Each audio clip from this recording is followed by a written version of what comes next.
అదేవిధంగా వారు చాలా అద్భుతమైన బడ్జెట్ను ప్రవేశపెట్టినాం. మా అద్భుతమంతా చూసి దేశమంతా మమ్మల్ని ఏమంటారు మమ్మల్ని అనుకరించాలి, అంత అద్భుతమని 2015-16 కాగ్ నివేదిక ఏమన్నది అధ్యక్ష? వారి దగ్గర, వారి ఆర్థిక మంత్రిగా పనిచేసిన వారి దగ్గర వివరాలు లేవా? దాంట్లో ఏం చెప్పిండ్రు వీళ్ళు?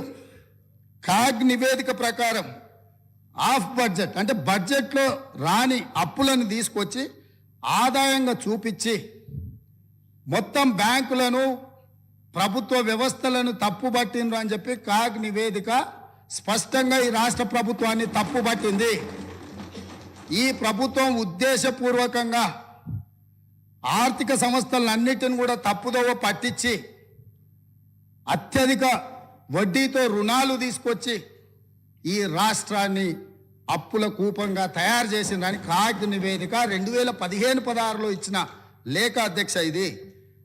అదేవిధంగా బడ్జెట్ తయారీలోనే లోపాలు ఉన్నాయని 2018-19లో అసలు మీరు తయారు చేస్తున్న బడ్జెట్లోనే లోపభూయిష్టంగా ఉన్నది, మీ విధానాన్ని మార్చుకోండి, మీ విధానాన్ని మార్చుకోవడం ద్వారా రాష్ట్రానికి మేలు జరుగుతుందని చెప్పి స్పష్టంగా కాగు మొట్టకాయలు వేసింది ఆనాటి ప్రభుత్వాన్ని.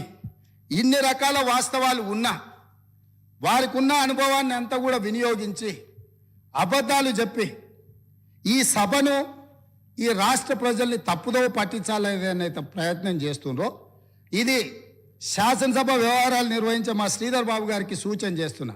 సభను తప్పుదోవ పట్టించే విధంగా సభ్యులు ఎవరైనా మాట్లాడితే ఆధారాలు లేని వివరాలను అన్నిటిగా ఆధారాలుగా ఉన్నట్టుగా చిత్రీకరించి సభలో తప్పుడు సమాచారాన్ని ఒకవేళ ప్రవేశపెడితే శాసనసభ వ్యవహారాలలో ఏ రకమైన చర్యలు తీసుకోవాలనో వాటిని ఒక్కసారి పరిశీలించాల్సిందిగా తమరి ద్వారా వారికి నేను విజ్ఞప్తి చేస్తున్నా అధ్యక్ష.